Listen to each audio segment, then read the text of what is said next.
우리 기업들의 도움을 많이 받았어요. 그런데 지금 국내에선 이게 논란입니다. 안 그래도 관세 15% 때문에 우리 기업들이 좀 타격을 입을 텐데 국내에서는 노란봉투법이 강행하겠다라고 여건이 움직임을 발빠르게 가고 있어서 논란입니다. 특히 경총 회장도 이런 우려를 나타냈습니다. 들어보시죠. 애초에 노란봉투법은 손해배상액이 너무 많고 급여를 압류해서 발의되었던 법안입니다. 이런 취지에 따라 손해배상액의 상한을 정하고 급여도 압류하지 못하도록 대안을 만들어 현행법을 유지해달라고 호소했습니다. 그럼에도 법안이 통과된 데 대해 매우 유감스럽게 생각합니다. 산업 현장은 극도의 곤란 상태에 빠질 것으로 우려됩니다. 지금이라도 국회는 노동조합법 개정을 중단하고 노사 간의 충분한 협의가 이루어지도록 해야 합니다. 경총뿐만 아니라 유럽 상공회의소 같은 경우는 한국 철수할 수도 있다라는 우려의 목소리를 냈고요. 미국 상공회의소도 반대의 목소리를 냈습니다. 왜? 이 노란봉투법의 취지와 이름은 좋습니다. 옛날 월급 봉투를 받던 근로자들이 받던 월급 봉투의 색깔, 그 노란 봉투를 따서 이 노동자들의 권익을 향상시키겠다는 취지로 여당은 강행하고 있는 건데 그 내용을 보면 그렇진 않습니다. 너무 지나친 독소 조항이 많다라는 게 이 경영계의 지적입니다. 회사의 경영적 판단에 대해서도 노조가 파업할 수 있도록 허용해줬습니다. 예를 들어 현대차가 미국에 공장을 짓겠다. 이걸 빌미로 노조가 파업을 해도 파업이 허용되는 겁니다. 두 번째는 이 불법적인 파업에 대해서 기업이 손해를 받았으면 이 손해액에 대해서 노조에 손해배상 청구를 하는 것이 일종의 이 불법 파업을 억제하는 하나의 수단이었는데 이걸 못하게 제한이 됩니다. 무제한 파업이 가능해진다는 부작용이 지적되고 있습니다. 그리고 수백 개의 이 하청 노동자들의 스트라이크와 임금 협상에도 회사가 무조건 임하게끔 강제해서 이 또한 논란입니다. 기업 재산권 침해, 기업 활동 위축, 외국 기업 투자 위축 등의 논란이 이어지고 있습니다. 그러자 재계에선 우려의 목소리가 나오고 있습니다. 자, 박영식 HD 현대 상무, 미국 시장 투자가 노조 갈등으로 확산될 수 있다. 김태정 삼성전자 상무, 노사 관계에서 불확실성이 가미된다면 위기 상황 대처가 어려울 것이다.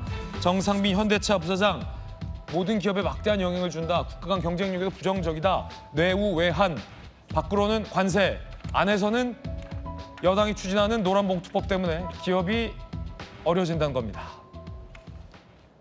논쟁적입니다. 논쟁적입니다. 재계에선 반발하고 있습니다.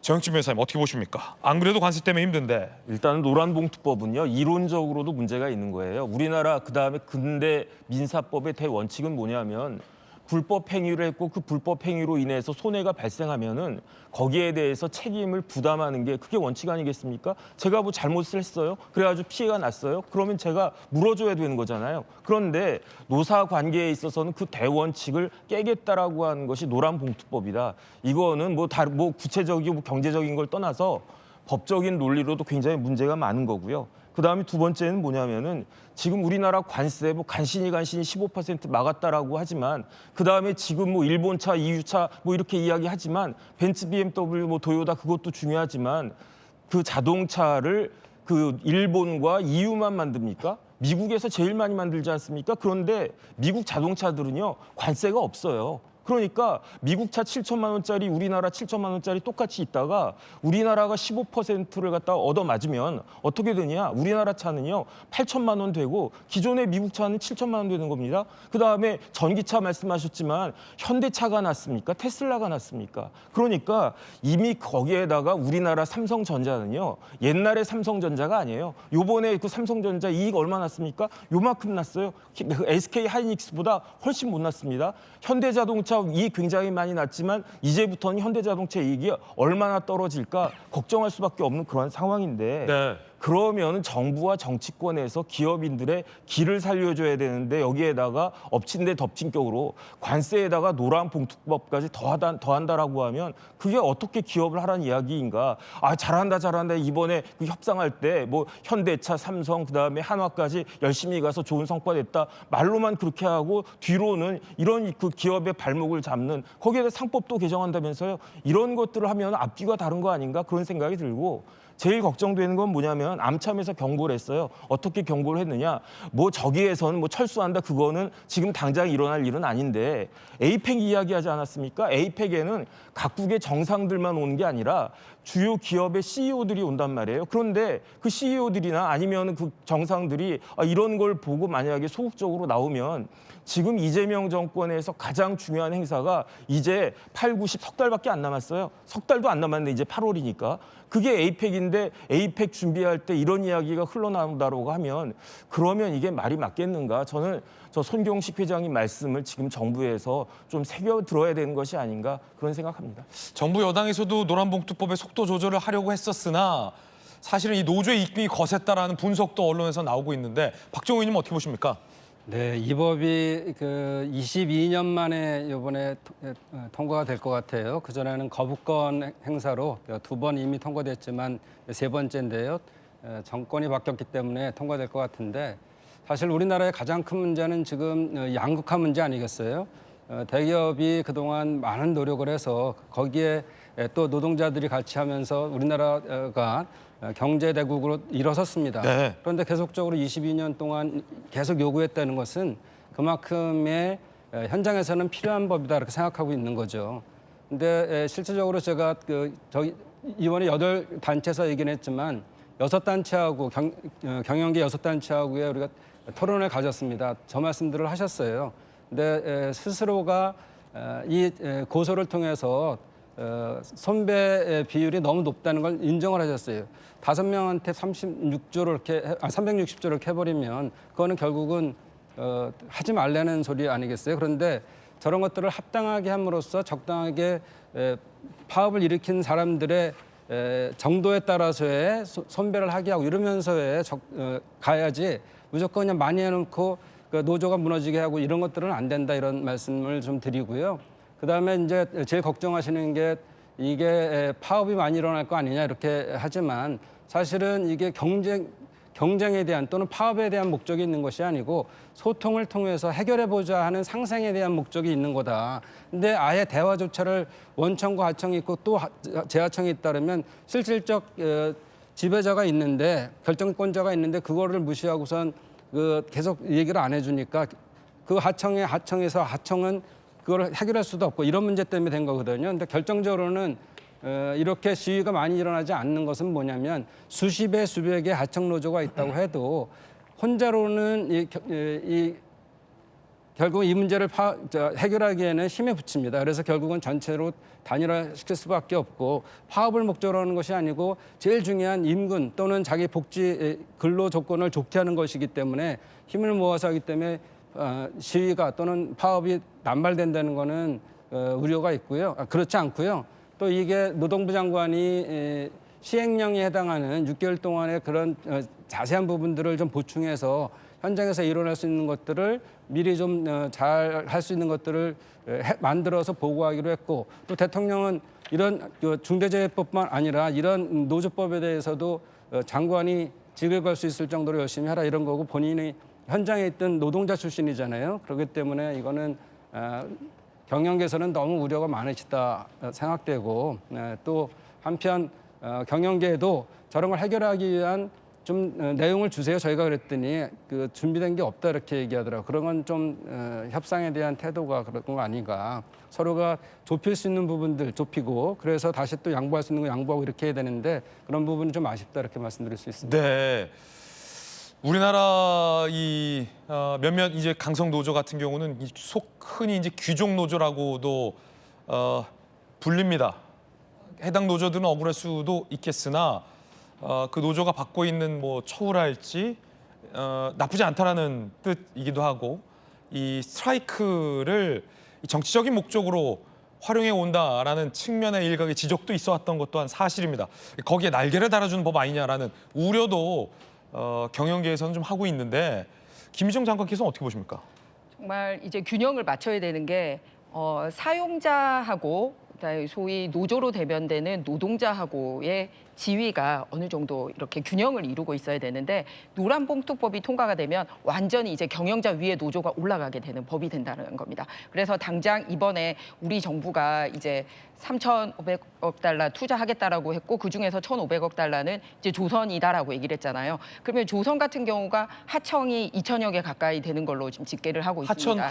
하청업체가 그렇게나 많아요? 네. 그러면은 그냥 아까 뭐 한화 얘기 나왔습니다만 한화가 그럼 직접적인 그 한화 오션 사람들하고만 협상을 해야 되는 게 아니라 거기 들어가는 수많은 부품 업체하고도 다 그런 그 노조 협상을 해야 되는 거예요. 그거 하다가 중요한 시기를 놓칠 수도 있고 하나 삐끗하면 다른 업체까지 다 영향을 줄 수 있게 된다라는 겁니다. 그렇기 때문에 지금 이런 국제적인 환경 속에서도 맞지 않는 일이 벌어진다는 말씀을 드리고 싶습니다. 특히 EU나 미국 같은 경우도 이제 투자액을 약속을 했는데 경제 규모 대비 우리가 많이 한다라고 그랬잖아요. 그러면 유럽 같은 경우는 어떻게 돼 있냐면 27개국이 가입국이지 않습니까? 그러면은 6천억 불 할 때 어떻게 했냐면 협상 카드를 어떻게 들고 갔냐면 가입국 27개국에 다 조사를 해서 이미 미국 쪽에 투자를 하기로 계획이 되어 있거나 마지노선으로 투자 가능한 금액이 뭐냐라고 EU에서 조사를 한 금액으로 딱 가지고 간 거거든요. 그러니까 기존에 있는 기업들의 환경을 그대로 보전해주면서 투자할 수 있는 여력 가지고 협상을 해온 겁니다. 그런데 우리나라는 그렇지 못하잖아요. 그래서 이런 투자액에 대한 약속도 기업에 다 그대로 부담이 가지 정부가 투자해 주는 게 아니거든요. 그런데 이 투자액을 결정하거나 해외 공장을 짓는 과정에 있어서 이번에 노란봉투법 바뀌면은 노조하고 다 협상을 해야 되는데 만약에 마음에 안 든다. 그러면 이제 진짜 국제적으로 한 약속하고까지 어긋날 수 있는 이런 사태가 오기 때문에 이번 법에 대해서는 잘 살펴봐야 된다. 그리고 두 번째는 우리나라 경제 규모에 이제 해서 너무 크게 투자를 해버렸기 때문에 그러면은 원래 한국 안에 투자하기로 했던 투자 금액이나 일자리에 손실이 오는 게 아니냐 이런 걱정을 하고 있지 않습니까? 그래서 우리나라의 투자 여력도 없어지는데 좀 전에 말씀드렸듯이 주한 이제 미국 상공회의소, 그다음에 주한 EU 상공회의소가 이 법 통과되면 우리 철수할 수 있어 이렇게 되니까 우리나라 기업들도 일자리 못 만들고. 외국들이 들어와서 하던 기업도 철수하겠다. 그럼 결국 누가 손해를 보냐? 근본적으로 다시 노동자가 손해보는 그런 법안으로 작동할 수 있다는 위험이 있습니다. 네, 두 분의 의견 전해드렸습니다. 권 평론가님, 네. 아예 안 하자는 게 아니라 네. 우리 박정호 의원님처럼 뭔가 타협과 조율의 어떤 지혜도 좀 필요해 보이는데 이번에 사실은 정부가 기업 도움 많이 받았잖아요. 네. 한화, 뭐 삼성, 현대 없었으면 과연 이렇게 타결할 수 있었을까? 퀘스천 마크도 많은데 그러면 그 기업이 이렇게 좀 힘들고 반대하는데 좀 속도를 조절한다든가 아니면 독소조항 몇 개 중에서 기업 얘기를 좀 반영해 준다든가 인지상정인데 네. 이런 거 없습니까? 그러니까 노란봉투법이 뭡니까? 일단 2014년도로 우리가 거슬러 올라가야 돼요. 쌍용 자동차 파업 때 사실상 이제는 재계가 노조를 이제 억압하기 위해서 47억 원이라는 손해배상을 청구했습니다. 그때 이제 많은 관련된 국민들이 노란 봉투에다가 돈을 담아서 성금을 보내줬거든요. 그래서 이제 노란봉투법이 일명 붙여진 건데 중요한 게 이겁니다. 그래서 노란봉투법의 내용을 본다 그러면 거기에 이 과도한 손해배상에 대한 청구를 못하도록 막아놨어요. 이거는 재계도 인정을 합니다. 근데 다만 독소조항이라고 앵커님 말씀하신 그 부분이 뭐냐 그러면 사용자 정의예요. 사용자 정의를 너무 폭넓게 해놨습니다. 그럼 무슨 얘기냐? 아까 우리 위원님께서 말씀하신 것처럼 이제 예를 들어서 하청 노동자들이 이제 원청 말 그대로 정말로 뭐 대기업한테 교섭권을 행사할 수 있는 거예요. 무슨 얘기냐? 나는 이게 불만이 있어. 아까 우리가 얘기 나왔다시피 우리 공장을 미국으로 옮겨? 나 이거 교섭권 행사하겠어. 그래서 우리랑 대화해. 그럼 하청 기업들이 수천 개의 하청 기업들이 원청한테 이거를 교섭권을 행사하게 되면 어떻게 됐습니까? 오너들이요 일을 못 합니다. 이거를 계속적으로 만나줘야 되거든요. 거기에 대해서 계속적으로 파트너로 맞아서 계속 얘기를 하다 보니까 일이 안 되겠죠. 이재용 회장 그동안 법원 끌려다니느라고 일도 못했는데 이제는 뭐 정말로 이런 교섭권 행사를 계속하게 되면은 계속적으로 일할 수가 없는 부분이 만들어져요. 그래서 EU 상공회의소나 다양한 재계들이 이 사용자 범위를 너무 늘려줬다. 이거에 대해서 지금 얘기를 하고 있는 거라서 이런 부분들은 이제는 노란봉투법에 대해서 조금 더 재계의 목소리를 좀 담아내야 된다. 그래서 이대로는 저는 좀 어려울 것 같다는 생각을 많이 해본다라고 말씀을 드립니다. 그렇군요. 우리 또 박정 네. 예결위원장님이 계시니까 좀 지혜를 좀 발휘해 주시죠. 네. 거시죠. 지혜 발휘해 주실 거죠?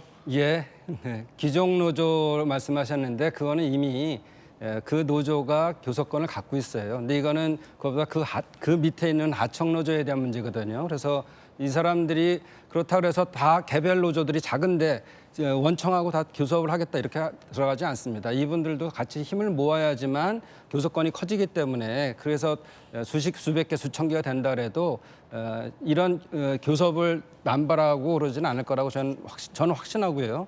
또 그런 문제점이 있는 것들은 6개월이 있기 때문에 조정을 해나가야 되는데 계속 미룰 수는 없는 문제입니다. 지금 우리 기업들이 이번에 가서 큰 역할을 했는데 이건 국가의 문제기도 하지만 본인들의 문제기도 해요. 그래서 국가에서는 여러 가지 예산을 통하거나 법제도를 통해서 대기업을 도와주는 AI라든지 반도체라든지 이런 것들을 시설이나 그 전기라든지 물이라든지 이런 거 공급에 대해서 다 도와주고 있는데 그러면 도와주는 거에서 계속 발전하는 것도 있지만 그러면 노동자들은 어떻게 할 거냐. 노동자 문제도 같이 해결하는 게 필요하거든요. 그래서 그런 차원에서 이번에 이 노란봉투법이 꼭 필요한 것이고 이번에 다만 아쉬운 것은 사실은 862만의 불안정 노동자들이 있어요. 이분들에 대해서 흔히 얘기하는 플랫폼 노동자라든지 특고라든지 프리랜서라든지 이런 분에 대한 것들은 담질 못했어요. 이런 부분까지 사회가 복잡해지면서 이런 사람들이 더 사실은 어려운 상황에 있거든요. 이런 분들을 해결할 수 있는 노동법 개정도 필요하다 이렇게 말씀드릴 수 있습니다. 네. 자, 누군가 그랬습니다. 속도도 중요하지만 더 중요한 건 방향이다. 정부 여권이 속도와 방향 모두 다 지혜롭게 잘 검토하길 바라겠습니다.